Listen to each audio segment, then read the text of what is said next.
All right.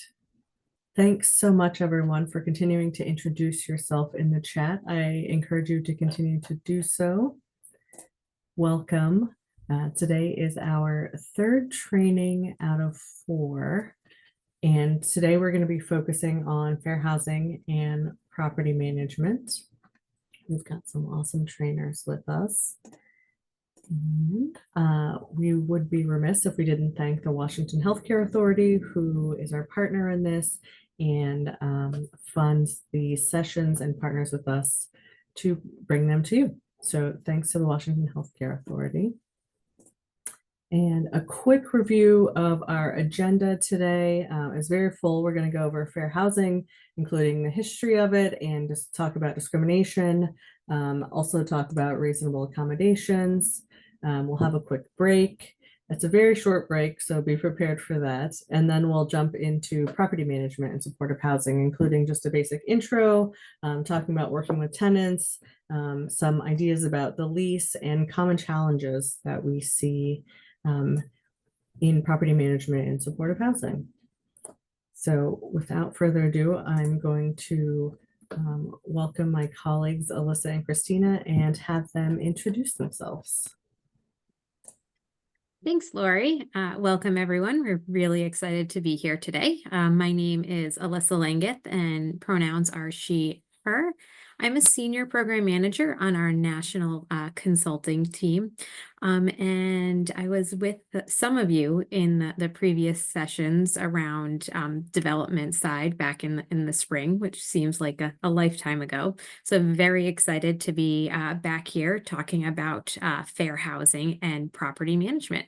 I'll pass it over to my co-trainer, Christina. Hi, everyone. My name is Christina Duran. I'm also on CSH's national consulting team and also familiar with several of you from the budget sessions in the spring. I'm super excited to be here with you to talk about property management and fair housing. We'll do our best to make it exciting. Fair housing isn't always the most exciting topic, but we'll do our best to keep you informed. Any questions that come up, please feel free to let us know, and we'll try to help you out the best we can. Happy to be here. Great. Thanks, Christina. So like Lori mentioned, this is a jam-packed session. So please, if there's questions, come off mute or raise your hand or put them in the chat. We'll be happy to answer them. So today we're going to talk, well, in order to talk about fair housing, we need to understand the history of discrimination. Well, I don't actually like saying history. We need to really understand housing discrimination and its continued impact.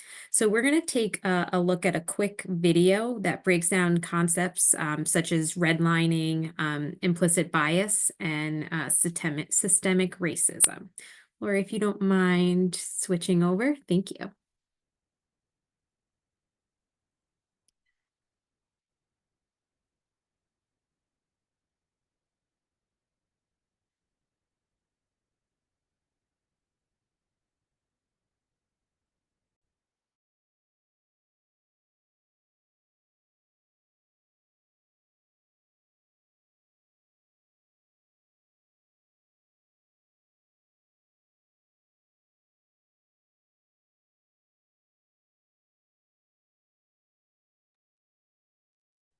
Lori, I'm not sure. I'm not hearing it. Are other people hearing it? No, not yet. Okay, let me start again and let me know if you can hear it now. This is Jamal. Jamal is a boy. Can you hear that? We can hear that, but we're not seeing the video. Really? I am screen sharing. Give me 1 second and choose the screen I'm sharing here. Can you see the video now? We can. Yes, thank you. Okay, now let's hope sound still works. Thanks for bearing with us, folks. This is Jamal. Jamal is a boy who lives in a poor neighborhood. He has a friend named Kevin who lives in a wealthy neighborhood. All of Jamal's neighbors are African American, and all of Kevin's neighbors are white. Because Jamal's school district is mostly funded by property taxes, his school is not very well funded. His classrooms are overcrowded, his teachers are underpaid, and he doesn't have access to high-quality tutors or extracurricular activities. Kevin's school district is also funded by property taxes, so his school is very well funded. His classrooms are never crowded, his teachers are very well paid, and he has access to high-quality tutors and lots of extracurricular activities. Kevin and Jamal live only a few streets away from each other. So how come they're growing up in such different worlds with such different opportunities for success? The answer has to do with America's history of systemic racism. To understand it better, let's look at what life was like for Kevin and Jamal's grandparents. Decades after the Civil War, many government agencies started to draw maps dividing cities into sections that were either desirable or undesirable for investment. This practice was called redlining, and it usually blocked off entire Black neighborhoods from access to private and public investment. Banks and insurance companies used these maps for decades to deny Black people loans and other services based purely on race. Historically speaking, owning a home and getting a college education is the easiest way for an American family to build wealth. But when Jamal's grandparents wanted to buy a house, the banks refused because they lived in a neighborhood that was redlined. So Jamal's grandparents were not able to buy a home, and because colleges could prevent them from attending through legal segregation, their options for higher education were really scarce. Kevin's grandparents, on the other hand, got a low-interest loan to buy their first house and got accepted into a handful of top universities, which traditionally only accepted white students. This opened up a wealth of opportunities that they were able to pass on to their kids and grandkids. Even as late as the 1980s, an investigation into the Atlanta real estate market showed that banks were more willing to lend to low-income white families than to middle or upper-income African-American families. As a result, today, for every $100 of wealth held by a white family, Black families have $5.04. A 2017 study confirms that redlining is still affecting home values in major cities like Chicago today. This explains how Kevin and Jamal inherited vastly different circumstances. Unfortunately, the story doesn't end there. A big part of systemic racism is implicit bias. These are prejudices in society that people are not aware that they have. Let's go back to Kevin and Jamal. Against all odds, Jamal manages to be the only student from his high school to get accepted into a great university, the same one that Kevin and his high school friends are attending. But after Kevin and Jamal both graduate, Jamal notices that his resume isn't drawing as much interest as Kevin's, even though they graduated from the same program with the exact same GPA. Unfortunately for Jamal, studies show that resumes with white-sounding names get twice as many callbacks as identical resumes with Black-sounding names. Implicit bias is one of the reasons why the Black unemployment rate is twice the rate of white unemployment, even among college graduates today. You can see evidence of systemic racism in every area of life. The disparities in family wealth, incarceration rates, political representation, and education are all examples of systemic racism. Unfortunately, the biggest challenge with systemic racism is that there's no single person or entity responsible for it, which makes it very hard to solve. So what can you do? The first thing you can do is work towards becoming more aware of your own implicit biases. What are some prejudices that you might hold that you're not aware of? Second, let's acknowledge that the consequences of slavery and Jim Crow laws are still affecting access to opportunity today. As a result, we should support systemic changes that create more equal opportunities for everyone. Increasing public school funding and making it independent from property taxes would be a great start so that poor and wealthy districts can receive equal access to resources. Systemic problems require systemic solutions. Luckily, we're all part of the system, which means that we all have a role to play in making it better. Peace. Thanks, Lori. I'm going to throw the a link to that video just in case you want to reference it into the chat. And I know one part of the video referenced the 1980 study in Atlanta showing the housing discrimination, but this is still happening today. I'm based out of Connecticut. Right as I was starting CSH, one of the bigger banks in Connecticut settled a lawsuit for $17 million for housing discrimination in its lending practices. So that's very much still alive today, even though the video references a study from the 1980s. So when learning about fair housing, we must reflect and acknowledge our country's history and the practices that are still occurring today that limit access to housing for, in many instances, among racial, ethnic, and religious lines. As we just saw in the video, it was legal and typical to discriminate. The systems were in place to limit access to housing and where particular groups of people could live. Why is it called redlining? We heard in the video, banks and maps adopted by banks and the federal government literally drew lines around certain communities in a red marker to create areas where they would not lend to or do little lending. And lending is essential in people being able to purchase homes. In addition to the redlining, the explicit and implicit policies given to lenders and insurances of where they could extend loans or insurance coverage. So this was also occurring.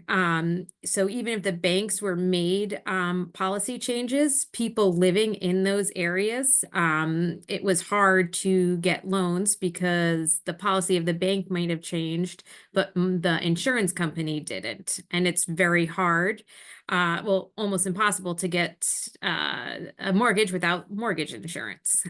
So it had this trickle down effect of many of our institutions in this country. Veterans and the FHA programs were designed to increase people's access to home ownership. These were federal programs, and they had explicit exclusions for people of color.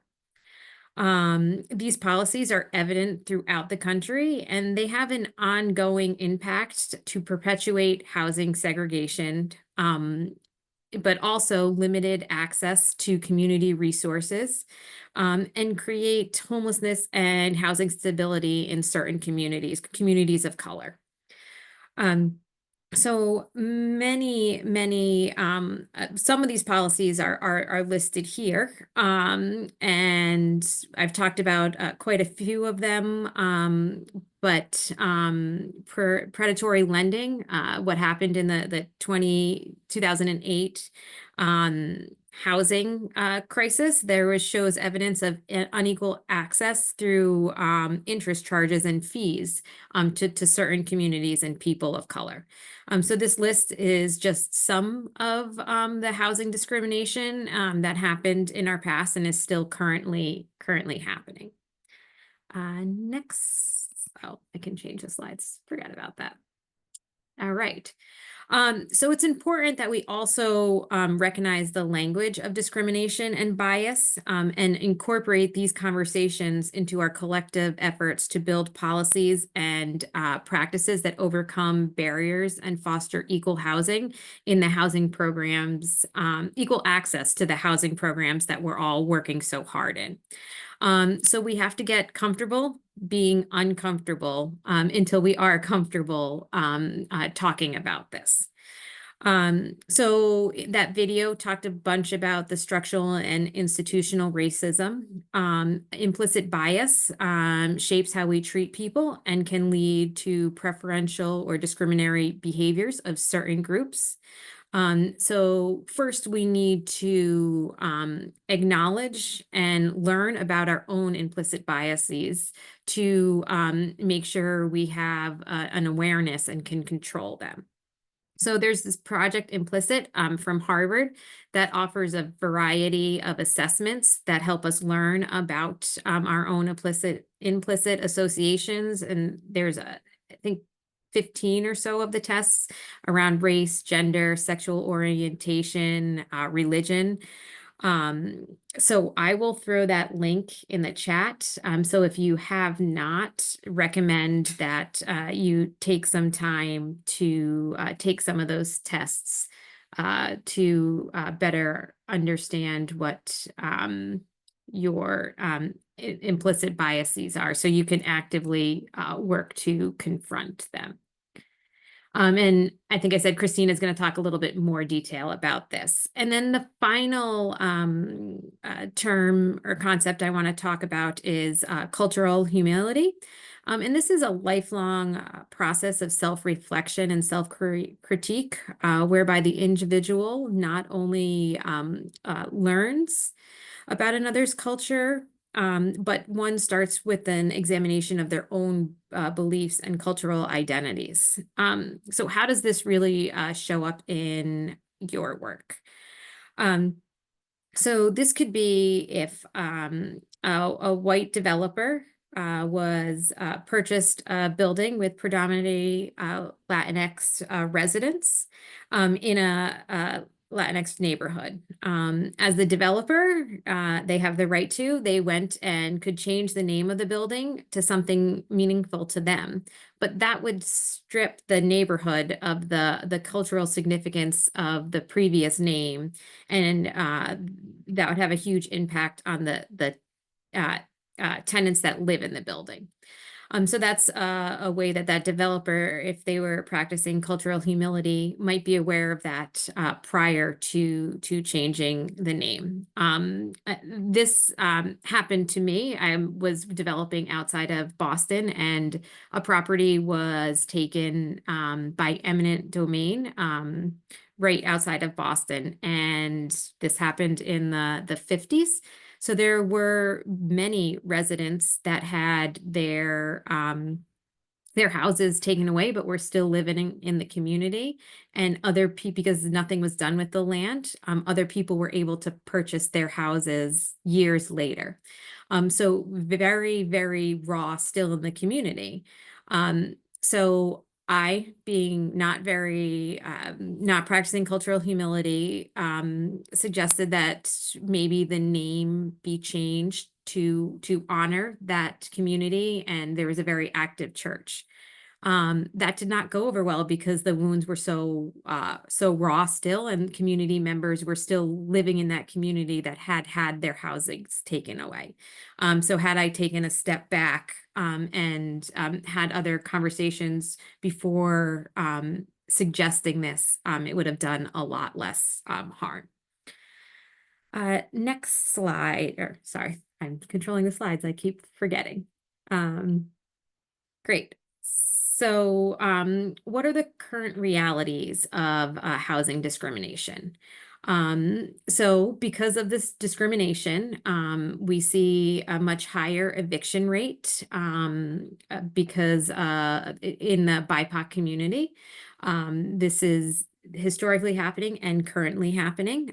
We saw this throughout COVID, or COVID really highlighted this.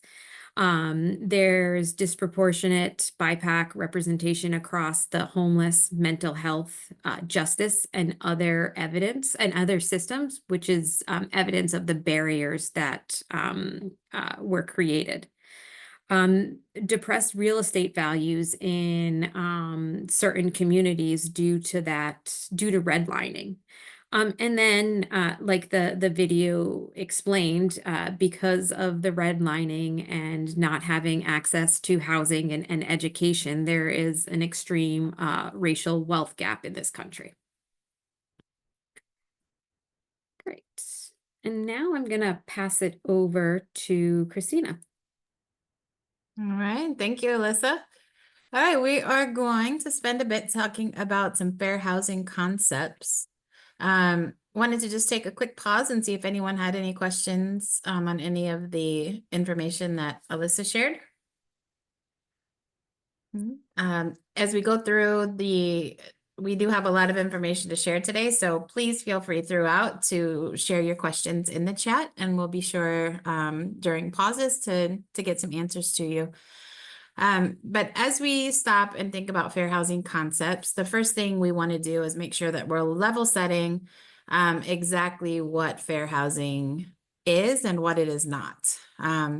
So just to define it, fair housing, it's the right for all people to be able to live where they choose, to have access to housing, which doesn't just include rental, doesn't just include purchasing. It's the seeking of, purchasing, selling, leasing, renting, all of the above in real estate.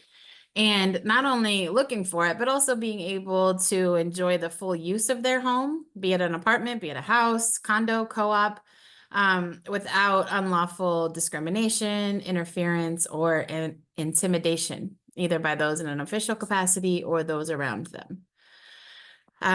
So when we look at fair housing laws, what do? They prohibit unlawful discrimination in all of those processes. So sale or rental of real estate, if based on protected class. And we're going to go over those protected classes in just a moment.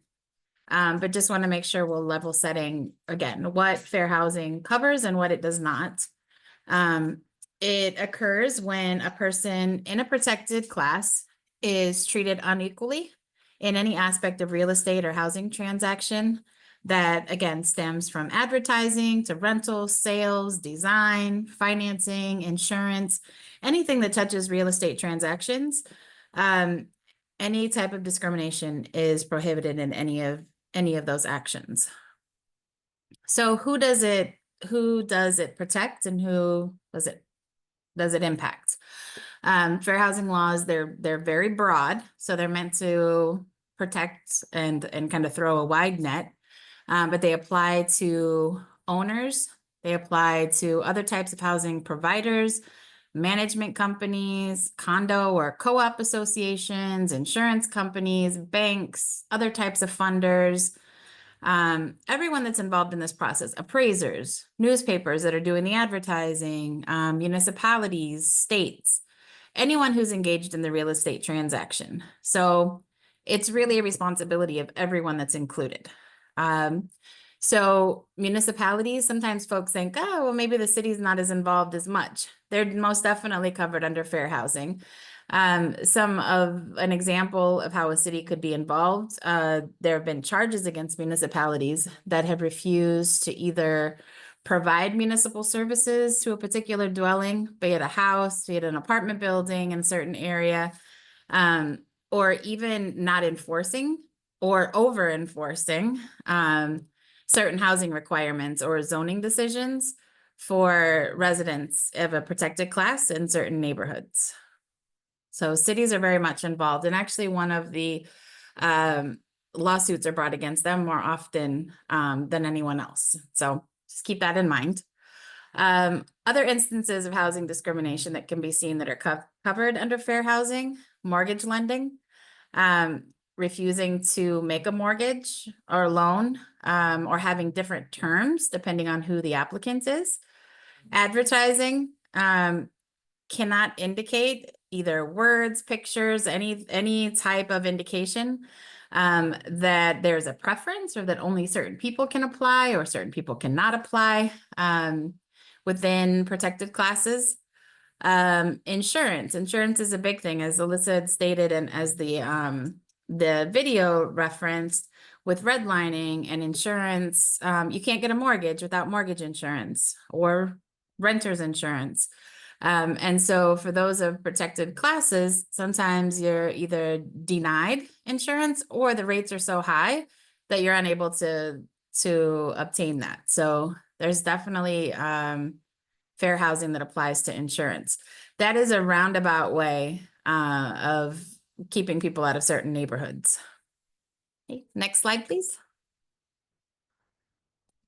So when we talk about protected classes, who are we talking about? We have our federal protected classes. There are 7 federally protected classes under federal fair housing laws. It's a category or characteristic of a group for which it's unlawful to discriminate, and that's based on race, color, national origin, religion, gender, sex, disability, and familial status. So sometimes folks are unclear on what familial status is. So that is determined by a person's household type. So specifically if there are children under the age of 18 in a household, or a pregnant woman, so it's not if a person is just married, not married, it's more about the makeup of the family. So not being able to say you can't come in here because you have a child. Washington specific protected classes. And if we're missing any here, please feel free to either raise your hand or drop in the chat. Marital status. So while these aren't federally protected, they are state protected. Marital status, sexual orientation, veteran or military status, immigration or citizen status, creed, and then we believe that source of income is also protected in Washington, but wanted to check with folks on your experience with that. I don't think that's true. I think it does matter how much money you make, really. No? Okay. Well, there are other states, and I know there was conversation in Washington about it, but just wasn't sure where it landed on source of income. So those are state protected classes. Yeah, Washington. All right, That's if I not can real. just jump in here, source of income is protected, not amount of income, but source. So you can't say we won't rent to folks with a VASH voucher or something like that. So source of My income bad. is protected. Got it. Thank you so much for jumping in there. Thank you. Next slide, please. All right. So when we look at the actions, prohibited actions against people in protected classes, no one can take any of the following actions when it comes to real estate transactions for those in protected classes in Washington, either federal or state level, but flat out refusing to rent or sell housing, and would love to just see I guess show of this will be just a little exercise, not necessarily to call on folks, but just as I'm reading these, if you've ever experienced or had a client, a resident, or just in your personal or professional career have seen any of these things take place, would love for you to just raise your hand. Won't call on you, but just want to be able to see kind of just the vastness of what folks are seeing. So flat out refusal to rent or sell housing. Saying that housing is unavailable for rent or inspection when it actually is available. Refusing or providing different services or different amenities to people, depending on who they are, that are traditionally provided to others. Use of different tenant selection criteria. Requiring people to some people, depending on who they are, to apply in person versus online. So think of if someone were to call into a management office, for example, and there is an online application, but that person is told that they need to come into the office in person and fill out an application, as opposed to being able to do it online. And no specific reason being given. Termination of tenancy without cause. Set different terms, conditions, or privileges for a rental for some and not for others. So different things that are spelled out in leases. Steering tenants away from certain neighborhoods or encouraging them to go somewhere else. Segregating tenants based on a protected class. So the other is the steering tenant. So steering would be like if you had someone who was Latinx who came in to apply in a predominantly white neighborhood, and you said, oh no, I think that you would be happier if you applied over here. So steering them to a certain neighborhood, as opposed to saying they came in, they knew where they wanted to live, and that's what they were asking you about. So steering someone in a certain direction. Segregating tenants based on a protected class. Most of my development experience is in New York. And we actually had an embarrassing case of, they called it pour door. And there was an actual service door on the side of a building. It was a beautiful, beautiful building. It was 80% market, 20% low income. And there was what looked like a service door that was for low income tenants. Now, did they say this is for low income tenants? No, but all of the low income units were located in one section of the building.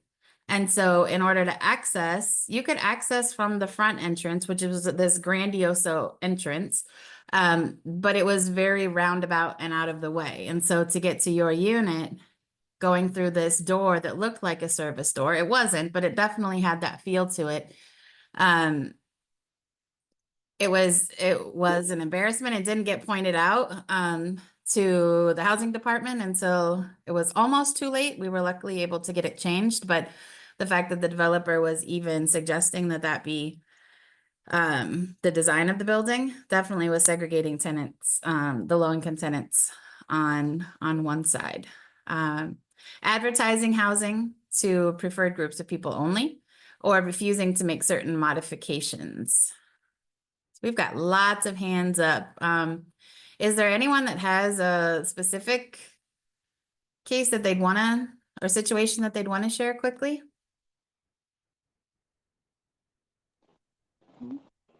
Are you able to hear me? Yep. If I put my video on, I can't hear you guys. My Oh. signal sucks. So, No worries. So you know how it says that these are against the law, right? And Correct. they're not allowed to be doing this. Well, it doesn't mean that they're still not doing it, because you can fill it out, they can still be following the law, but when they're reading your application, I've noticed that a lot, that it's, oh, we just found someone else, or oh, someone was ahead, or something like that, but really they actually are just going against of what they think, like, oh, they're not gonna make it, or something like that. I've noticed a lot, like with dogs, like I have a service dog, and because I have a service dog, usually they can't say no, but if it's in the paperwork, they can be like, oh, Ray gonna deal with this, but they're not gonna say that to us clients who are filling it out, that kind of thing. I've noticed that a lot. That's all I was gonna say. Thank you. Thank you for sharing. Yes, unfortunately, it happens way too often. And what we do ask folks, especially those in property management and everyone, but to call it out. Call it out because it's wrong. And 99.9% of the time, folks know that it's wrong. But if not called out, the behavior continues. So if you're calling it out to the management company or to whomever, the developer, and you're not being heard, take it to the next level. But we definitely need to make sure that people are protected and being mindful of these practices, that they are happening. And that the only way that they'll stop is if we do call them out. Want to also be mindful and point out that there are things that are not protected, and a few of those things, lease violations. So everyone that is in a supportive housing unit has a lease, and there are things that are spelled out in there that they're not able to do. If someone violates their lease, then being part of a protected class is not going to keep them from being called out on that lease violation. Also, actions that are threatening or potentially harmful to other people. So there's no violence, no, things that would be harmful to others. And then illegal substance abuse.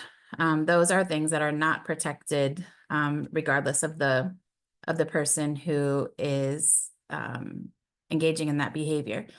Someone may say, well, hey, but isn't substance abuse disorders can be considered a disability, which is true.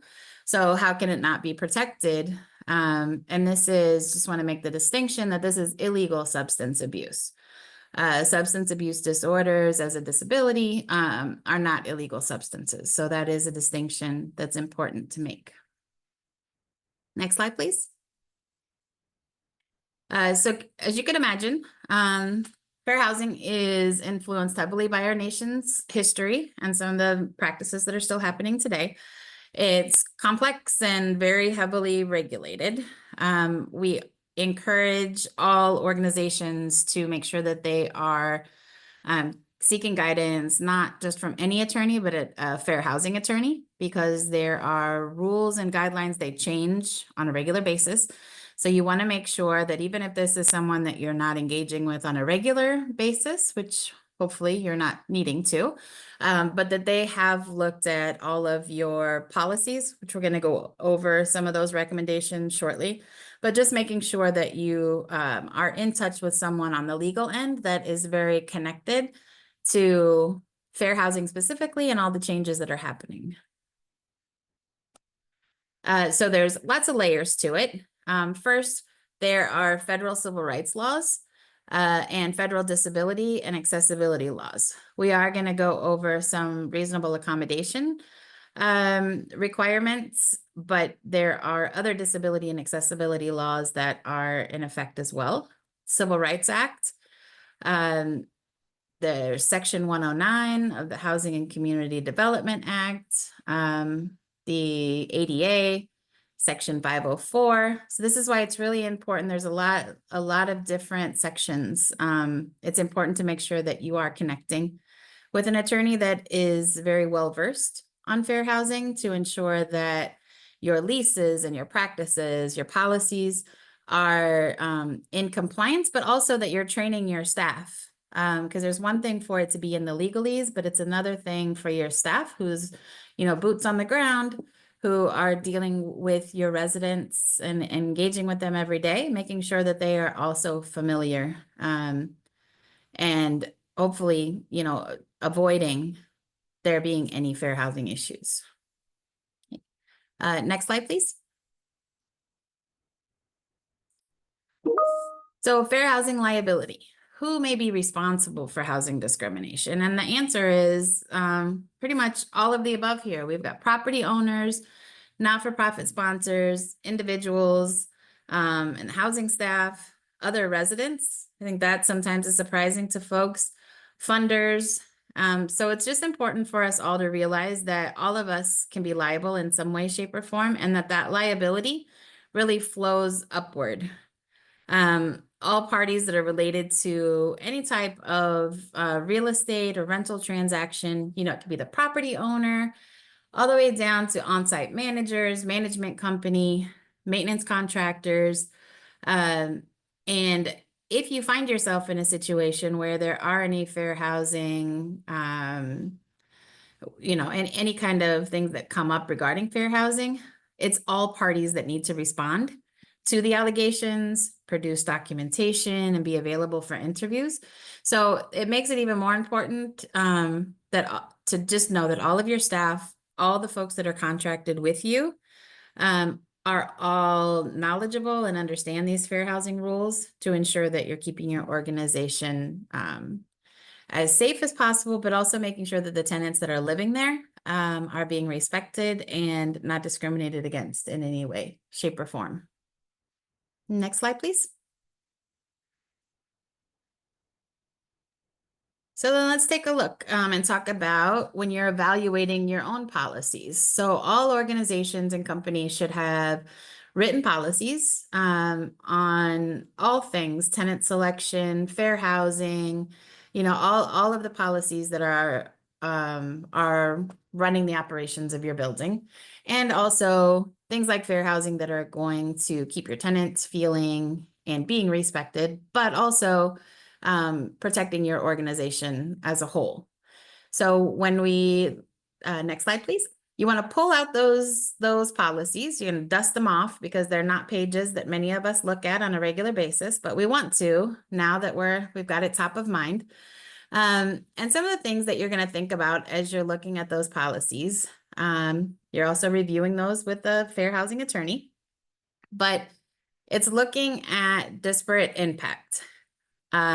Disparate, it's not a word we often use. It essentially means different.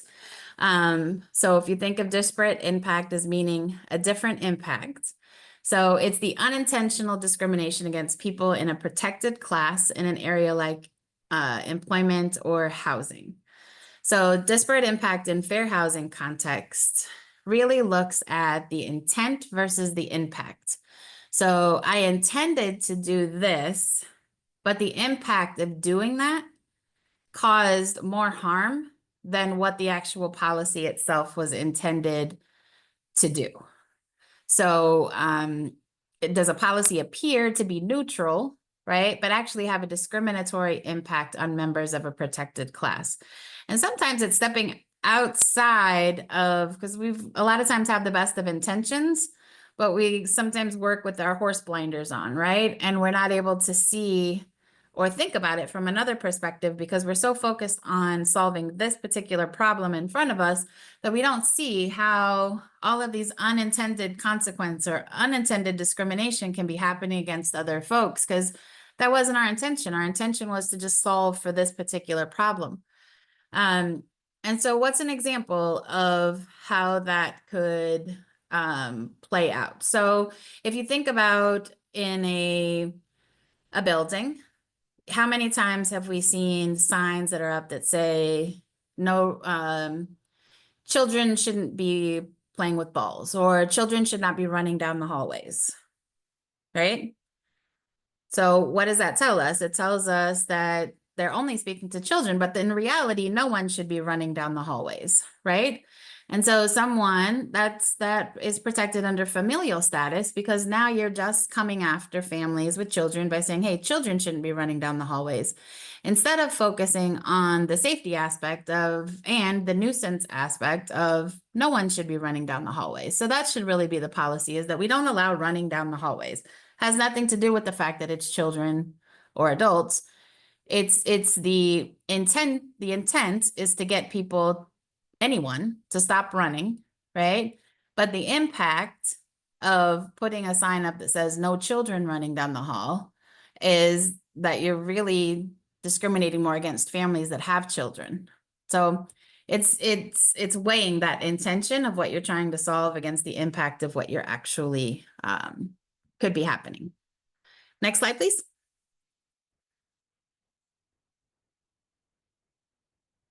And we're going to go ahead and go to the next slide. So implicit bias, I'm going to back up one, please. Yep, there we go.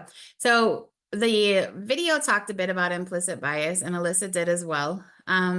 But it really does shape how people treat each other and can lead to preferential and discriminatory behavior.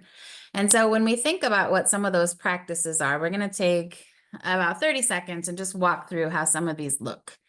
And focusing on just, practicing strategies that can help reduce bias. We think of these huge system changes, but what are systems made up of? Systems are made up of smaller pieces, right? And those smaller pieces are me and you. And so when we can stop and we can change the way we think, it feeds up into the matrix, right? Into the system. And so when we think about those things that really do feed in and help influence our implicit biases, right? We think of like how many times you've been in a situation and some thought has crept in your head that shouldn't be there about someone. So it's countering that and really checking yourself, giving yourself some grace, number one, because we live in a society that throws, right, subliminal images and messaging at us all the time about what we should believe about a certain group of people. So give yourself a bit of grace, but also check yourself, right? Check yourself on why you think that way and what made you get, like how you got to that place, and just really check yourself and have that moment of self-reflection. Also make sure that you're looking at people as an individual. How many times have you been in a situation where you've heard somebody say all men or all women or all this, all that? So to me, the moment somebody says all in front of a group of people, there's something in me that just starts to discount anything that comes after that, because they have now taken an entire group of people and just, no matter what type of individual you are, you have now just become part of that group that they've stereotyped. So it's just making sure that you're seeing people and judging them as individuals. Increasing your opportunity for contact with diverse people. So even though I spent most of my adult life in New York, I live in Iowa now. It is not the diversity capital of the world. Just leave it at that. I have to, and as someone who's married to, my husband is Dominican, and so my children are beautiful brown, I have to make sure that I am intentionally putting them in places where they're able to interact with people, all types of people. They grew up in New York, so diversity is as natural to them as natural comes. And so I have to really seek that out for them here. And it's a lot of work, but I make an intentional choice to do that. And so sometimes we really do have to make sure that we're stepping out of our comfort zone sometimes to learn about other groups of people. So I always stop and say, hey, if something creeps in my head, we can't control the thoughts that creep in, but we can control what we do with them, right? So as soon as I start to, something creeps in there, I'm like, wait a minute, why am I thinking that? And then I seek out those people, right? I seek out those people so that I can learn and I can have all of that stuff be kind of negated in my own head. So it's really making that intentional step to reach out, put yourself around people that don't look like you, don't act like you, and learn. A lot of times our fears and our ignorance comes from either lack of understanding or, you know, our human brains, we categorize, right? In order, I'm better, you're better. We have to categorize and put people in buckets. So go get to know the other groups of people and realize how much more we have in common with one another than we do differences. And then we talked about cultural humility before, but it's really just making sure that we understand. A lot of times we think our way is better because that's what our mom taught us, right? Mom can't be wrong. But other groups of people are feeling the exact same way and realizing it was a big, big change for me when I married my husband. Dominicans have a very set way of doing things. And so there's a lot of times I just am shaking my head, but I realize that there are things that I just have to understand and I have to go with because it's really important to them. It's important to my husband and he's important to me. And so for me to just come in and say, nope, I'm not doing that way because I'm the mom, and that is not practicing cultural humility whatsoever. And so using that, you know, in housing and in the way that we treat each other, and, you know, housing is just, this process is just an extension of our humanity and the way that we treat one another with respect. And so, you know, if we take the way that we are within our homes and we extend that to homes in general and realizing that people want to be respected the same way you want to be respected in your own home, I think that goes a long way as well. Next slide, please. All right, so affirmatively furthering fair housing. Say that 3 times really fast. I think they probably could have done a better job at coming up with a catchier name and an easier one. But this is one of many federal public advertising campaigns. You see this little cutie in the picture. And it says, a zip code should not determine a child's future. And it's absolutely true. And as the video showed us, a zip code absolutely has impact on the amount of funding that can go into school districts, into neighborhood programs. And so affirmatively furthering fair housing is one of the federal guidelines that is set up to help dismantle and you know, bring some more equality and equity to neighborhoods. Okay, next slide, please. Okay, we wanted to take a pause then and see if folks have questions on fair housing or any of the concepts, and recognizing that these are, we touched on them so that, you know, a lot of these sessions, you're not going to walk away an expert, obviously, but it's giving you enough information to know what you don't know so that when you are in the Institute or in the next session, you're able to be part of the conversation and also just know enough to ask more questions about it, but at least know that it's something that's out there and that is very, very important in all of housing, all of the housing process, and very, very important when we get into the next section, which is property management. And Annette, did you have a question? More like thank you. Because it's not just race, it's culture. People need, you know, people need to understand culture. I think like they need to learn not to be racist, but like if they would understand the racist culture, maybe they wouldn't be so racist, if that makes any sense. They need to be aware of their own biased opinions. Yep. And check themselves. Yep. And sometimes, you know, I shared, again, just a real quick example. When we moved from New York to Iowa, we realized that there are folks here that there are a lot of things that come out either in questions that do have very racial undertones, but because people are not, there's not a lot of exposure here for kids. to meet children of other races. I've had my kiddos have been asked, do you use the same lotion as white people? Do you use, and they were very innocent questions, but obviously offensive at the same time. But how do people learn if we're not able to have conversations? And so it's sometimes also being able to let your guard down just a little bit to be able to have that conversation. And like Alyssa said, we have to get comfortable being uncomfortable until it becomes comfortable again. And I've always told my kids, you are not the keeper of all things Black, and you'll answer whatever questions you feel comfortable with. I can never tell you what that should be because I'm not Black, and I'm not the person to tell you what that comfort level is, but I trust them. I trust their instincts. I trust their judgment. And so I think we all just have to be able to step back and have that conversation with people. And be honest, that's actually very sweet for your children to ask, because really they're actually wondering. They're not being racist. They're actually wanting to learn. There's a big difference, you know?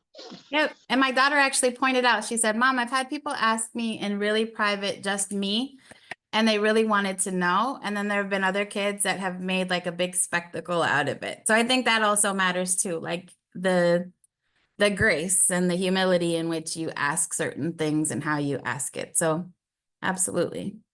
Absolutely. I think we are at a point where we're going to take a break. Is that right, Alyssa? Oh no, we're going to do some screening. I think we've got one more section. Sorry, guys, I'm jumping ahead. We've got a little bit more here to cover, but I am going to turn it over to Alyssa. Great. Thanks, Christina. Now we're going to talk a little bit about screening policies and tenant selection plans. So great. Eligibility and screening criteria are related to the restrictions on tenants' ability and eligibility for acceptance into housing. So we're going to talk we're going to talk about property management later, but property managers in partnership with ownership of a building will create a tenant selection plan. And that really spells out who is eligible to live in the building. So it's important that that tenant selection plan is objective in its screening policies. It's important that the screening policies applies to all. And when we're talking about supportive housing, that kind of plays out in a different way. I've worked with several providers that want to say, give tenants in supportive housing like extra lenience on lease violations, but not offer that to maybe tenants that aren't in a supportive housing program. So even though they're trying to help and assist tenants who might not have had the same opportunities and previously, that screening policy would go against fair housing because it's not a policy that applies to all. So it's really important that in your tenant selection plan and when you're screening people into a building that it applies to every resident in the building, not just a resident in a specific program. Another thing is it's extremely important, and 99.9% of the time your funders that are paying for the building will require it, but it's important that your tenant screening policies are in writing and they are transparent, that if residents asks to see them, that they can see them, that the policies are spelled out in a clear way, written in a way that general public can understand. So maybe written to a third grade reading level. It's really important that there are appeals process written into the tenant selection. We talked about implicit bias before. So we know that people look at things differently and they might have an implicit bias. So they might reject someone based on their biases. So having an appeal process for that tenant to make their case to a committee or to others is really important in allowing and accepting people into this housing. I am gonna drop a bunch of links or 3 links into the chat. CSH recently has done, our Virginia colleagues have done a lot of work on screening processes. They've created a template around background screening that's incorporated HUD guidance into it. We go into these trainings and hear from a lot of people that HUD says we have to screen out people with criminal with a criminal background. That's not the case. So there's some we have a frequently asked question that addresses background screenings and demystifies some of those common perceptions around background screenings. So really, because of timing, I'm only spending a very short time on this, but check out those resources. They go into much more detail around tenant selection and screening policies in supportive housing. Next thing you're going to talk about is reasonable accommodations and modifications and really fair housing. So an important component of providing fair housings for people with disabilities, including people experiencing homelessness, which are many, I'm thinking on this call that you serve, is understanding reasonable accommodations and modifications. And this can be a very challenging thing to understand. And I just want to acknowledge that we're not spending much time on it. So I'm going to drop another resource in the chat so you can go back and look at it. So reasonable accommodations relate to 2 different categories of requests. So an accommodation of a policy or procedures. So an accommodations could be that applies to rules, policies, and service delivery, parking locations, and rules for service animals or rent due date. So when a reasonable accommodation, you would change one of these rules or policies to better accommodate someone who's facing a challenge or disabling condition. So let's take parking, for example. There might not be any assigned parking spaces, but someone with a disability requests a reasonable accommodation to have an assigned parking space for themselves because of their disability. That would be an example of an accommodation made. Another one would be around changing of a rental day because of a disability, your rent due date. And then a modification relates to relates to a change to the physical environment to afford a person with a disability full enjoyment of the premises. So this could be ramps or grab bars, adaptive kitchen equipment, like not having cabinets underneath the kitchen or bathroom sink, so a wheelchair could fit in there. So accommodations, just to summarize, relate to policies, procedures, rules, and modifications are a structural a change to a building or an apartment. So a common question when we're talking about reasonable accommodations and modifications is who pays. For an accommodation, generally not a cost associated with it because it's a change to a rule or a policy. But modifications, there are generally, there's a cost associated with it. So the modification benefit of an the individual would pay unless the project received federal funds.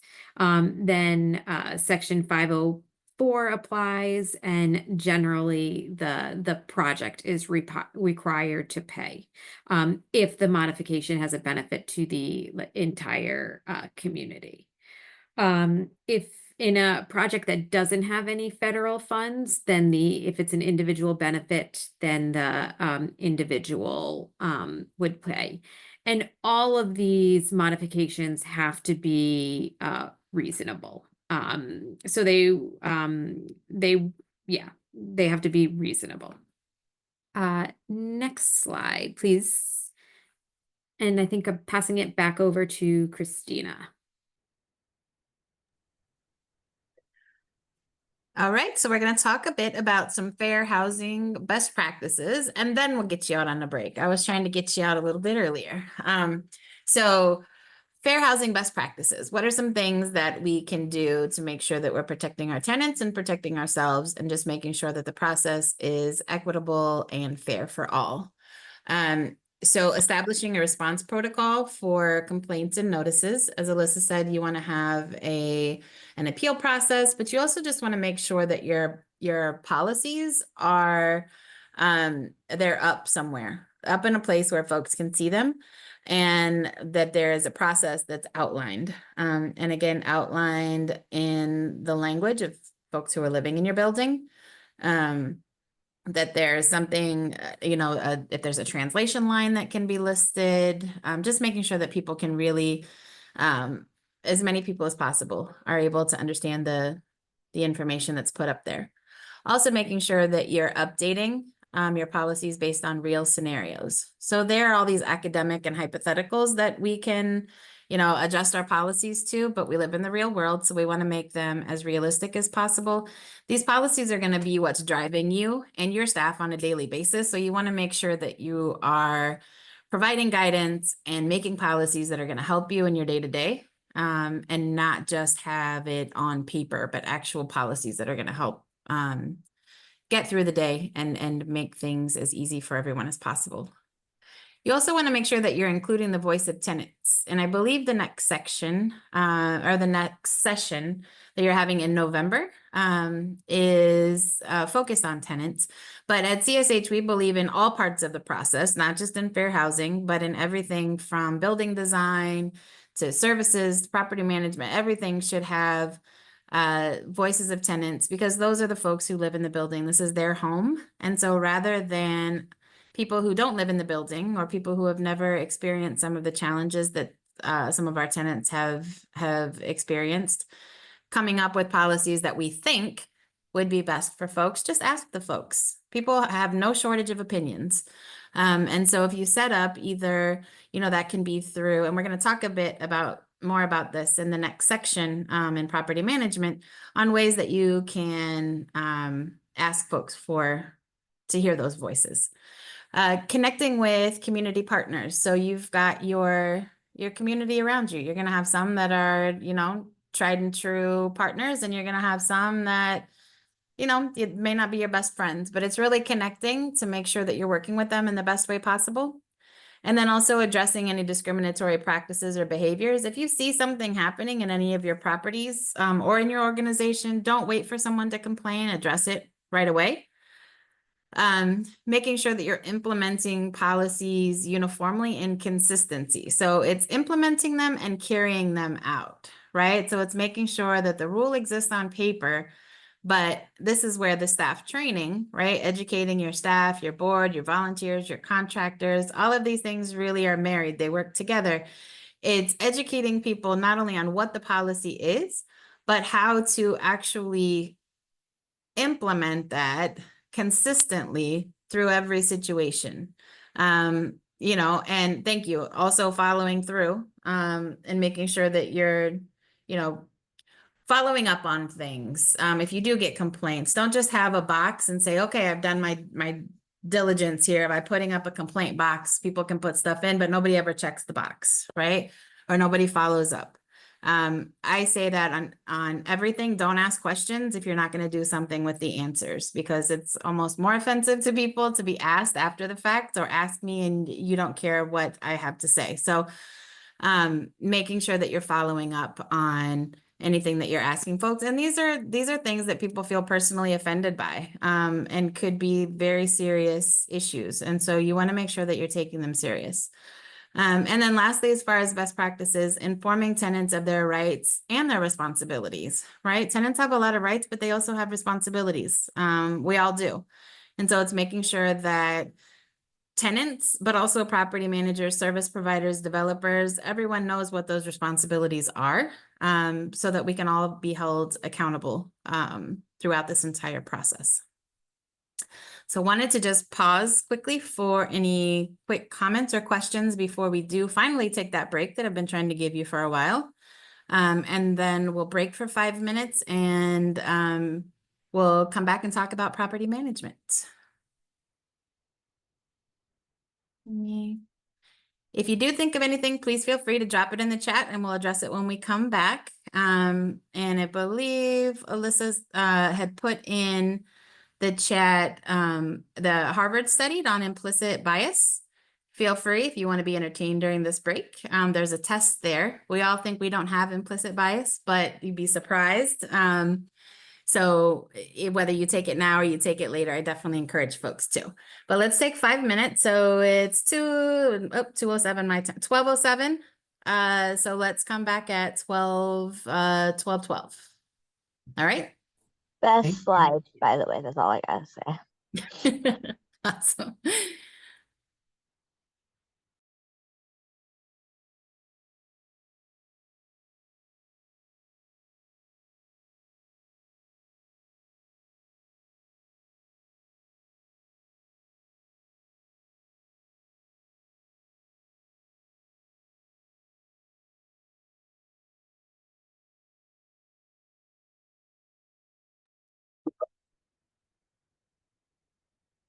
Right. Welcome back. I hope you all enjoyed your break. We're gonna switch gears a little bit now and start talking about property management.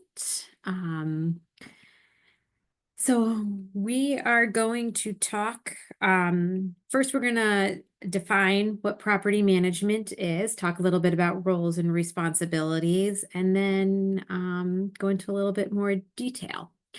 So property management is not just voucher housing. In voucher housing or Section 8 housing, I focus a lot on tenant eligibility, housing quality standards, rent limits. There's lots of administrative requirements. This generally also exists in property management in supportive housing, but there's also the coordination with services, which I know you all, if you were on last session, talked about in detail. So property management is not in supportive housing is not just the affordability aspect. There's a lot more to it than just the compliance base. It's really about supporting the tenant in maintaining their housing stability. And it's essential that property management in supportive housing is tenant-centered. So property management perspective, what do property managers think when they are working in affordable housing? To be frank, a lot of time property management is seen as the villain there when it comes to tenant life and services, because they are responsible for enforcing the lease and giving lease violations. But that is essential part of housing. But from the property management perspective, what they think about is, will the tenant pay their full rent and on time? And really, If they don't, what does that mean for the property management to make their responsibilities and be able to pay their bills? Another thing they think about is, will the tenant take care of their apartment, keeping it clean and pest free?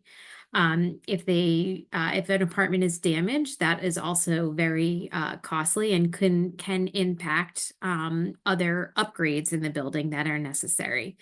And we all know if pests do enter an apartment, they don't stay within the four walls of that one apartment. So it has a huge impact on the entire community. And that's not to say that you won't get pests even if you keep a clean building. We all know pests are a part of life, but that's just an example.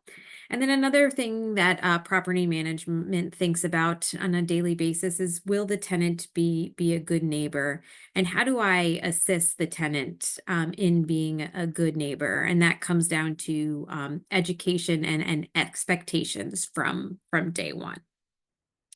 So that's where a property manager is coming from. But what are their responsibilities?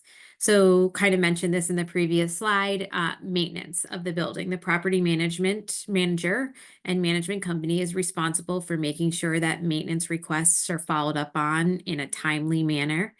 That they are screening contractors that maybe take out the trash, empty the dumpsters, plowing, if you landscaping. Property manager is responsible for either doing those tasks or making sure they get done. We talked about tenant selection. That falls on the property manager with input from the owner, and it has to abide by what the funder dictates. But implementing that tenant selection policies are the responsibility of the property manager. The day-to-day operations of the building is a responsibility of the property manager. So making sure that requests are made, that conflicts are being addressed. We just spent the first hour talking about fair housing. A lot of the responsibilities fall on the property manager, but we did note that others have a responsibility for fair housing too. But when you first think about fair housing, kind of the first line in that is the property manager.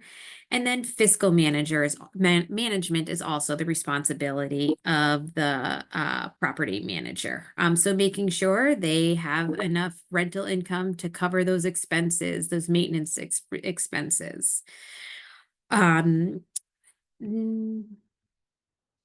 So you spent a lot of times talking about property management and services and the coordination. So I'm going to talk a little bit, just spend about 2 minutes on that. So in this diagram, you can see that the property management has distinct roles, and so does the supportive housing. So property management, a lot of times it's show me the money, pay the rent. They have to maintain occupancy, and the supportive service provider, sometimes I just want to help. My client needs a safe place to live. It's kind of all in just right there. There's a lot more to it, but really the common goal is both entities want to make sure that tenants are staying housed, and they both have distinct responsibilities that contribute to that. But the ultimate goal of both property management and supportive service staff is keeping tenants housed. So it's important that property management is bold and resident focused. So good property management should be tenant centered. So putting the tenant in the middle and making sure that the services and property management are tenant centered. They need to be deliberate and bold. This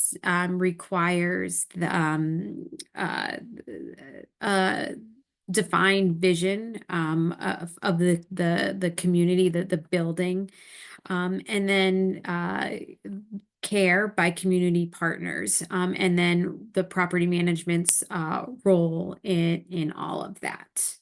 And then the last thing I want to talk about is that whole tenant selection process. So this was on the last slide or in the fair housing section, but I want to talk a little bit about screening in, because it is the responsibility of the property management. We like to say that the tenant selection policy should screen tenants in instead of screening them out.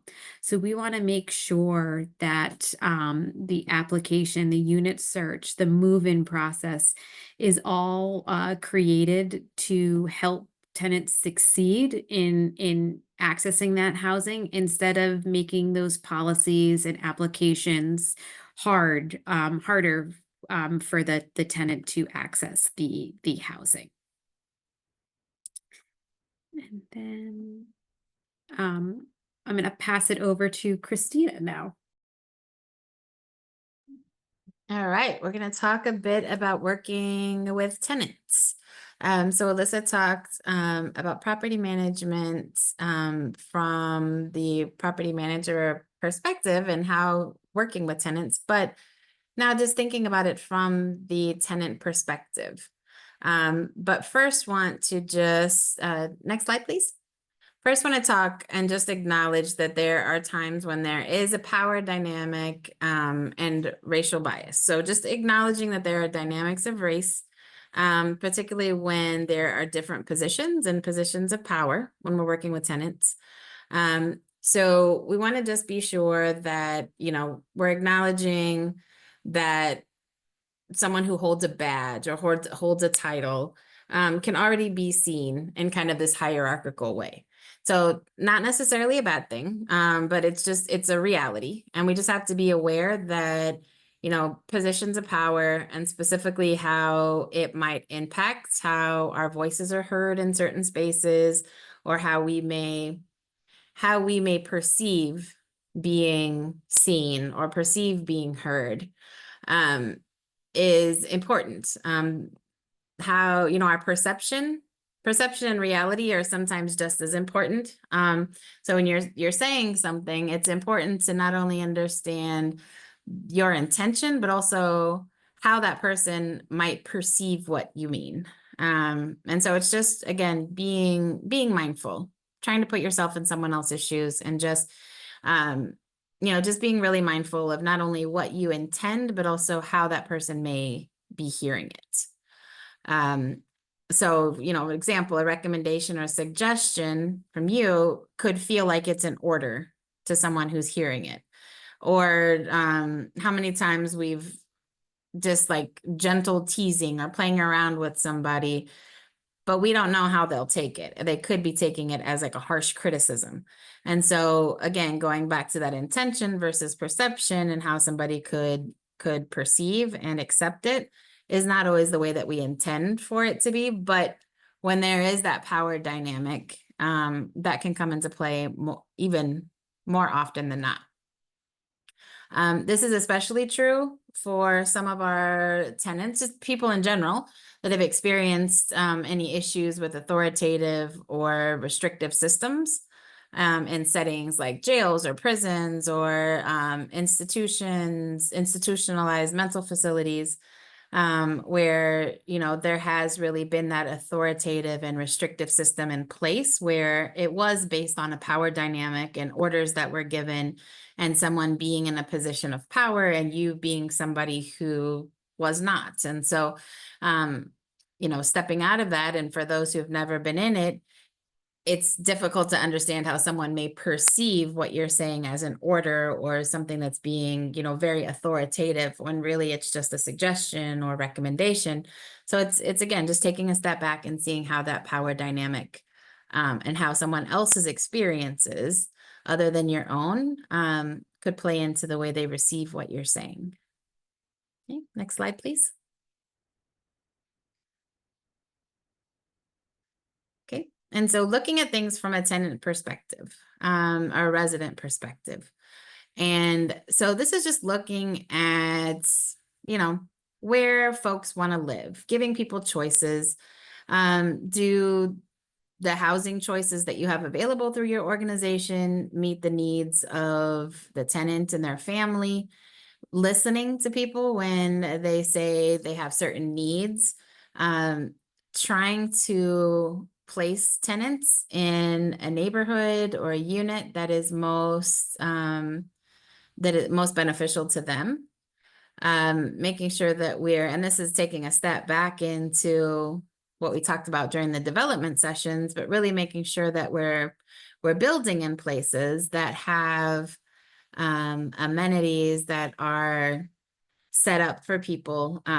If you have a household with children, are you showing them units that are near schools? Or is the parent or guardian going to have to take 3 buses just to get the child to school? So it's making sure that you're really looking at the tenant, seeing their individual circumstances, and then to the best of your ability, showing them apartments or placing them in units that make the most sense. And then also making sure that you're educating tenants, making sure that they know what their rights are, but also what their responsibilities are, right? There are things that they definitely need to know as far as if something happens to them, what those rights are, but they're responsible for being good tenants and being good neighbors as well. And so it's important to make sure that people understand what it is that they're responsible for and what those consequences are. And then we go back to the enforcement consistently, making sure that staff, is enforcing that in a consistent manner. But it's really looking at it through the tenant or resident's eyes as well. And so doing that will help from a property management standpoint. Also, you'll get your tenants and residents more of a buy-in from them if they understand that you're coming from an empathetic view, and that you're really listening to what they're saying. I think we've all been in a situation where it was whether it was housing, doctor, anyone, where you've gone and you've laid out your entire life or symptoms or anything that it was, just to have someone give you a very generic response back as if you never said anything to them. And that's really frustrating. Something else to keep it is something else to keep in mind with some of our tenants that have gone through trauma is how many times they've had to tell their story and how that's traumatizing in itself, just to have to keep saying it. And so, if you ask a question, listen so that it doesn't have to be repeated more often than not. And even for those that haven't been through that trauma, it's just good business practice, to try to be as attentive as possible and listen when folks are telling you what their needs are or desires. We can't always, accommodate, but at least be able to let folks know why. Next slide, please. So wanted to just ask a question that I'd love for folks to engage a bit in the chat. But as we start thinking about just kind of first impressions, what creates a welcoming space? And what does that look like, or what does that mean to you? If you could just engage a bit in the chat with that. So it's, what does creating a welcoming space mean to you, and what does that look like? So it can be anything from the feel of it to the look of it to anything that just creates a welcoming space. And we're looking here for first impressions. First impressions matter. So the second you walk in somewhere, before your brain even knows that you've thought about it, you've already had about 19,000 different thoughts, or, that are helping create the thought that's going to actually come to the forefront. But all of those things that you've seen, you've smelled, you've heard, all of that creates that first impression. So what does that mean to you? If you could just share a bit in the chat. We're going to keep going on, and towards the end, we'll share a little bit of that, but feel free to read what some of your colleagues have written as well. Next slide, please. So continuing, as we always should, keeping tenants at the center of our work. We want to make sure that we are training property management teams with the Housing First model. So Housing First is a refresher from previous sessions, just getting people housed first and then helping them address any concerns they have in or other challenges or issues that are happening in life, but just recognizing that people have a right to housing. And then harm reduction. So not trying to re-traumatize people as we are trying to help them. So again, we're training our property staff, and there are trainings in those, and CSH offers those trainings for Housing First and harm reduction. So if interested, please reach out in the chat or reach out to Lori, and we can help get you some information on that. But we want to make sure that that customer service is really meeting the needs of tenants in supportive housing and keeping those individualized needs in mind. Next slide, please. Just like everything in, there we go. Just like everything in life, communication is key. Every relationship, every interaction, everything that we have, communication really is going to be the key to that being successful or not. And so when working with our tenants, there's no difference. Everyone wants to be heard. Everyone wants to be understood. And this is the way of building up a trusting relationship. There are a few things that we've listed here that are really a foundation to help serve you later when you're dealing with any issues. This is not just work related. This could be anything in life, but just looking at active listening skills, meaning that you're not just stating your opinion and that's that. And I think that's really important to keep in mind this time of year. That it's sharing your opinions, but it's also listening. We're practicing patience, but we're also leading with empathy. We're leading with understanding.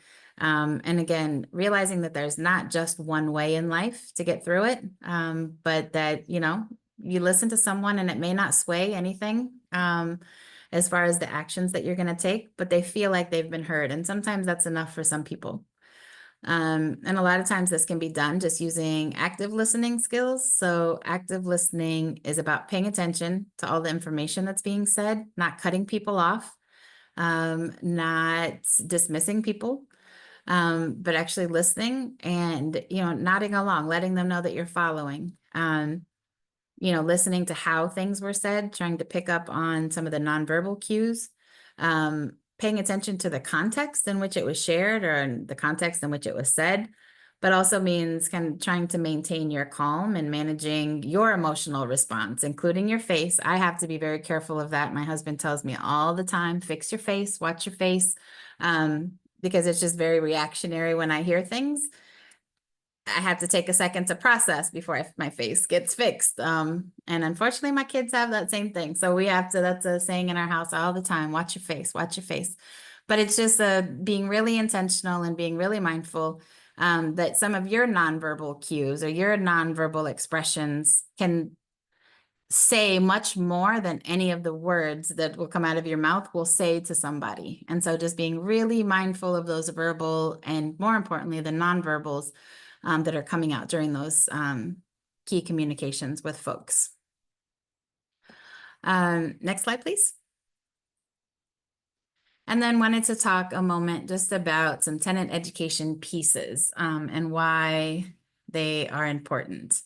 As a renter in New York City for 20 some years, I lived in many, many buildings. I have never lived in a supportive housing building, but living in many rent-controlled buildings, I can say that I had many property management companies that would throw flyers up on the wall in the elevator that just told you this is what you're going to do. You never knew why. You never knew anything other than this was it. And if not, you're in trouble. And that felt so violating. Like it was annoying, but it was also, and it didn't make me want to comply. I'm the type of person, I think many, many people are, just talk to me like a human being. Let me know the reason why. And if I can, even if I don't agree with it, if I understand that there's a reason that you need it, I'm much more likely to not give you a problem with it. And I think most people are like that in many things, in life in general. But you're talking about someone's home. This is your protected space. This is the place where you're raising your family, the place where you should feel the safest, the calmest, and frankly, the most vulnerable, right? You can't control what's outside the four walls, but you want to believe that you can control what's in the four walls. And so someone coming in and telling you something without educating you on why is really challenging. And so there's an education piece on, your rights and responsibilities, but there's also educating people on just how to live in a community, right? We take for granted that everyone has done that. And frankly, not everyone has, or that we know how to be good neighbors, or that we even know how to be good human beings sometimes. And so it's just taking a moment, taking a pause to see ways that we can engage and get information from our tenants to be better at property management. So how do we do that? We meet with them. We ask, right? We don't assume, we ask. We can set up opportunities to have either tenant advisory boards where we're meeting on a regular basis. You can set up ways where you've got, keep in mind, all of these are not checklists. These are ways that you are really trying to get feedback and improve things for people. So if you're asking and tenants talk to each other, and if they know that everybody has given feedback that X needs to be done, and that's a very reasonable thing to be done, and you don't do it or address it or anything, people are smart enough to know that you're just asking to ask. But setting up a way that people can give that feedback to you and you showing that you're listening. So tenant education goes both ways. It's educating the tenant, but it's also being educated by the tenants, right? On things that can be better for the building. They're your eyes and ears in the building 24/7. Most of you are there 8 hours a day or have access 24/7, but you're not the one that's physically in the building. And so, let your tenants be your guides for that, but it's a two-way street. It's educating them also, like we said, their rights, responsibilities, how to be good tenants. Some folks, this is the first time they've ever paid rent, first time they've ever paid bills. So it's being just aware and mindful also that, some folks may need a little more grace, maybe need a little bit more assistance with that, but approaching that with humility as well, right? People are prideful. So it's setting up a way that people can get some assistance without feeling like they're getting assistance sometimes. You have to get to know folks, right? And see, there are times when people have asked me if I needed help with something, but they did it in a way that made me feel like I was a complete idiot. I needed their help. I absolutely needed it. I had no clue what I was doing, but there was no way in the world I was going to accept it because of the way they made me feel and the way that they approached me. There's been other times where people have made me feel like they didn't have any clue either at some point in time. Somebody taught them and now they would be, they wanted to help me and I absolutely accepted it. So just be mindful again about how you're approaching people in the way that people just want to be approached, taught, and honored and throughout this process. Again, keeping in mind this is someone's home. Next slide, please. All right, I'm going to turn it back over to Alyssa to talk about leases. Great, thank you, Christina. So why are leases so important in supportive housing? The first thing is they provide protection to the tenants so that they can't be evicted unnecessarily or without reason. They also provide tenants an opportunity to learn about their responsibilities as tenants. So I like to refer to leases sometimes as a tool. It kind of serves as a framework for helping tenants integrate into the community, and then being a member of that community helps them build a rental history and have certain opportunities. So a lease in supportive housing should look exactly like a lease in a building that is not supportive housing. Ideally, the lease would be for a 1-year term. That's not always the case, but ideally it should. The leases shouldn't speak to service participation requirements at all. There shouldn't be any service requirements in supportive housing, but almost more importantly, the lease shouldn't speak to service requirements. And then tenants aren't able to be evicted from their housing if they choose not to participate in supportive housing. In supportive housing, people working in it, like many of you, are striving to prevent eviction. But when it becomes necessary to evict tenants, which it may, it should only be for a lease violation that is spelled out within the lease document.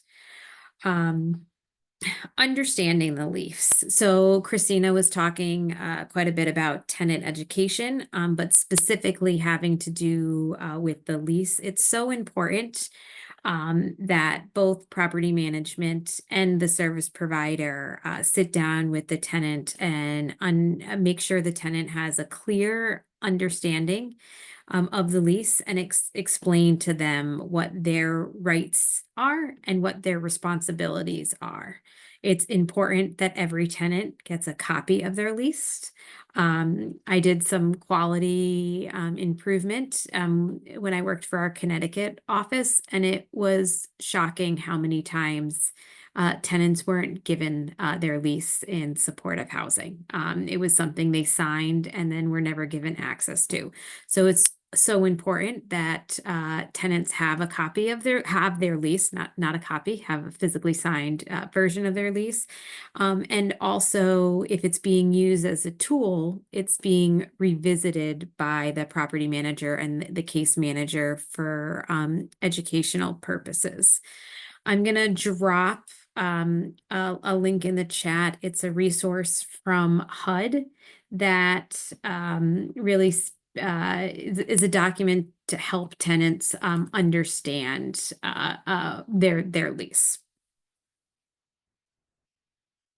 All right. So what is the lease agreement? It's a legal document. So I know earlier I said things should be written in clear language. Lori dropped a great resource from the Kelsey in the chat about plain language. It's very rare, unfortunately, that leases are written in plain language. They're a legal document. A landlord or property management generally turns to their attorney, and it gets all this legalese put into it. But because of that, it formalizes the rights and responsibilities between the landlord and the tenant. It is legally enforceable. And it should clearly state the expectations, whether or not that's done directly in the lease or in the addendum. And then I'm just going to say it one more time. There should never be service expectations in that lease. So because the lease is a tool for eviction, it's not always viewed as everyone's friend, but we hope that people view it as everyone's friends. It's important that there's clear expectations on the move-in process. Sometimes we see, in addition to the lease, a separate document, like an FAQ, frequently asked questions, so it's not so overwhelming. But so because it's so important for those clear expectations, and when the lease doesn't have clear expectations, it's in the property manager's best interest to explain the lease and those expectations in a clear manner. Built-in reminders. So in that lease, it tells a tenant when they need to pay rent, how they should pay rent, how they submit a maintenance request. All those built-in reminders are there. So it's something that the property management should be reminding the tenant if they have a question, they can refer back to to their lease, or something along the lines of that document I dropped in the chat, which pulls out that pertinent information and puts it in an even easier to read format.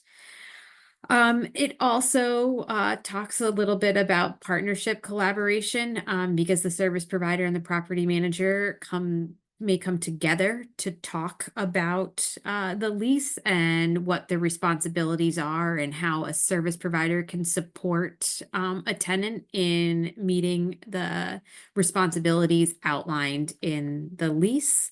And then finally, it is a place where the lease is a document where tenants can request support if they're having trouble with meeting their rental obligations, or having trouble with some of the maintenance requirements. It's something they could use to say, I'm not currently being able to maintain these, and ask for support.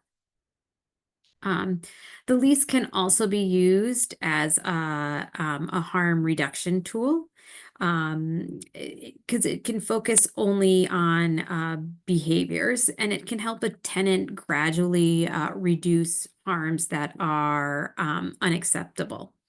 Harm reduction is really about incremental change, any positive change. So we're not going to go into detail about harm reduction, but using the lease as a tool in your harm reduction tool belt can be really helpful. And then talking another important thing about the lease is regular feedback and improved services. So this isn't really specific to the lease, but other policies that property management should have available to the tenant. So the grievance policy, it's important that a grievance policy and procedure is known and posted. A tenant should never have trouble trying to find a property management grievance policy. And being in the community, we know that that does happen sometimes. But making sure the grievance is known helps to relieve some of that tension for the site staff.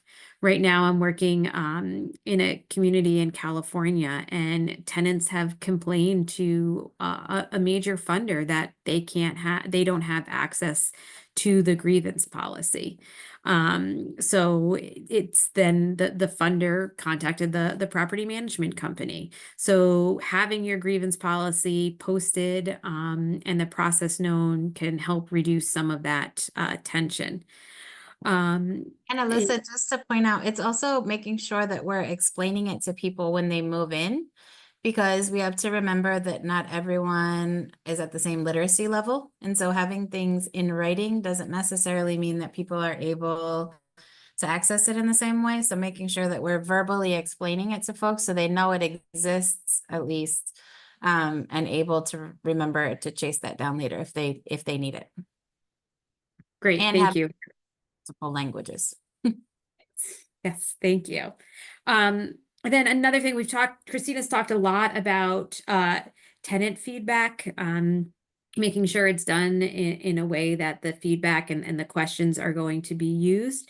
It's another best practice is also getting feedback from the property management site staff. So the property management staff that's on site working with the tenants on a daily basis.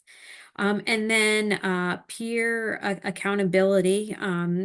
Conversations often lead to new systems or focusing on resources where people are struggling. So feedback from a supervisor has some impact, but when you hear something from your peer, that's a little bit more impactful sometimes.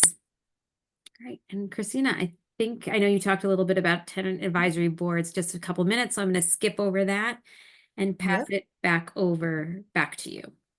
Yep, absolutely. We're going to jump ahead to best practices. I know we're getting close on time, so want to make sure that we're respectful of everyone's time, but still get in some good best practices for you. So we've touched on all of these things in one way, shape, or form, but just to recap on some of these best practices, we want to make sure that you are remaining not judgmental and compassionate. Think about if someone has, it's sometimes a situation, one, it's just humans being good humans, but it's also a situation of help me help you. So if you think about a tenant that's having issues in their unit, and if they first approached you when the issue first arose, then it could be addressed really easily and not probably wouldn't take that much money or effort in order to fix it. But if you have come across to that tenant as someone who's not approachable, judgmental, they feel like they're going to get in trouble, they feel like, you know, they're going to be judged, they don't come to you. Problem doesn't go away. It just compounds, right? And now by the time you are made aware of, either by that tenant or because something larger has happened, now it's much more expensive. It's going to take much more effort on your end to fix whatever that issue was.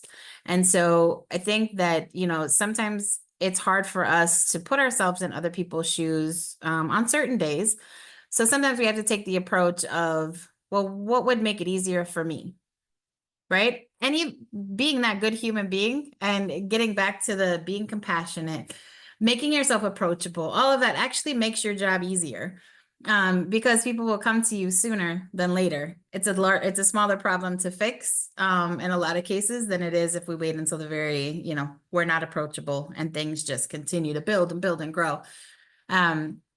We also want to make sure that we're leveraging partnerships with service providers. This from the property management perspective, want to make sure that we're leveraging those partnerships with our service providers so that we can be just really consistent and effective in communication with not only our tenants, but the community and others involved. Make sure that we've got just everything in place that we need to connect people to services, but also make sure that the building and the asset is being well maintained. And that, you know, we're just operating as efficiently as possible all across the board with that coordination. Also making sure that we're clear in the very beginning, that initial tenant interaction, just being really clear about roles and responsibilities, rights, responsibilities, and just codify what those roles are for folks, letting people know where they can go, who they need to talk to, what they need to do in an emergency situation, just really communicating across the board. And Ms. Hines had a very great suggestion, I thought, in that initial kickoff with a tenant, walking through the building and just giving them kind of a physical look around, she said really helps in the retention process. So I think that's a really easy, takes a few minutes, but if that can cut down on your amount of turnover, I think that's an amazing suggestion to folks. Also working with support staff to make sure that you're troubleshooting, addressing any challenges. We often focus on the negative things, challenges, issues, things of that nature, but we also have to make sure that we're celebrating successes. We're doing a lot of really great things, and this work is hard. I mean, I know I'm preaching to the choir of the folks that are here, but this is really hard work, and you're doing this every day, and you're doing it like a rock star. So make sure that you're taking time not only to toot your own horn, but that you're also checking in on each other, because it's mentally exhausting, high burnout rate, but you're also celebrating each other. And even if it's bringing someone a hot chocolate, if it's, you know, whatever it is, just telling someone, hey, you know what, great job. I love the way you handled that. Or just those positive affirmations are really important. I don't think we do that just in general enough, but it's really important, I think, in this line of work, when we definitely don't hear it enough from each other or from the folks that we're working with or for. We also want to make sure that we're using tools like, you know, eviction prevention tools. Those, a lot of those tools that Alyssa had dropped in the chat will help with tenant selection, and some other great tools that will help you do your day-to-day responsibilities. And and again, I can't say this enough, really just practicing self-care. My husband always tells me that's the fluffy part of the things that I present, but it's so important. Nobody will take care of you if you don't.